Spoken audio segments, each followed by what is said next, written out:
हरे कृष्णा। भोजन प्रसादम पाने से पहले का मंत्र। महाप्रसादे गोविंदे नाम ब्रह्मणि वैष्णवे स्वल्पे पुण्यं वतां राजन् विश्वासो नैव जायते शरीर अविद्याजाल जड़ेन्द्रिया ताये काल जीवे फैले विषय सागरे तारे मध्य जीवाती लोभमय सुदुर्मति ताके जीता कठिन संसारे ताके जीता कठिन संसारे। कृष्ण बड़ो दयामय कारी बारी जीवा जय स्वप्रसादे अन्न दिलो भाई स्वप्रसादे अन्न दिलो भाई।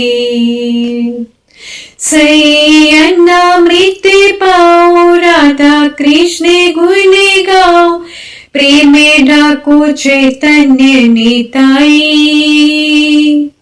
प्रेम डाको चैतन्य निताई। जय निताई जय निमाई जय निताई जय निमाई। जय श्री कृष्ण चैतन्य प्रभु नित्यानंद श्री अद्वैत गदाधर शिवसदि गौरे भक्त वृंद। हरे कृष्ण कृष्ण कृष्ण हरे हरे हरे राम राम राम हरे हरे। हरि बोल।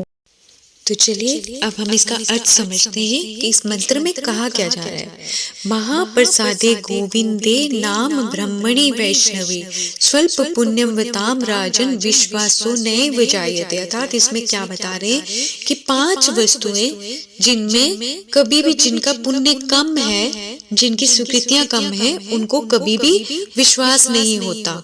किस में विश्वास नहीं होता? इन 5 वस्तुओं में विश्वास नहीं होता। वो 5 वस्तु कौन सी है? महाप्रसाद, गोविंद, वैष्णव, नाम और ब्राह्मण। इन 5 चीजों में उस व्यक्ति का कभी विश्वास नहीं होता जिसके पुण्य कम है। स्वल्प पुण्यम वताम राजन विश्वासो नैव जायते। जिनका पुण्य या स्वीकृति कम है वो कभी भी इन 5 में विश्वास नहीं करते। आगे बता रहे हैं, शरीरा अविद्याजाल जड़ इंद्रिया ताहे काल जीवे फैले विषय सागर। अर्थात यहाँ पे क्या बोल रहे हैं कि जो ये हमारा शरीर है ये अविद्या का जाल है। जड़ इंद्रियां जीव की कट्टर शत्रु हैं। अर्थात जो जड़ इंद्रियां हैं हमारी, जो ये भौतिक इंद्रियां हैं, इनको जड़ इंद्रियां कहा गया क्योंकि ये वास्तविक इंद्रियां नहीं है। हमारी वास्तविक इंद्रियां तो हमारे भीतर है। जीवे फैले विषय सागरे, और ये जो जीवा है ये विषयों के सागर में हमें घुमाती रहती है। तार मध्य जीवा अति लोभमय सुदुर्मति। तो इसमें आगे क्या कह रहे हैं कि इन इंद्रियों में जो जीवा है वो अत्यंत लोभी तथा दुर्मति है। ताकि जीता कठिन संसार में इसे जीत पाना बहुत कठिन है। कृष्ण बड़ो दयामय करी बारे जीवा जय। आगे कह रहे हैं कि भगवान श्री कृष्ण कितने दयालु हैं, बहुत कृपालु हैं। उन्होंने हमें जीवा को जीतने के लिए करी बारे जीवा जय स्वप्रसाद अन्न दिलो भाई।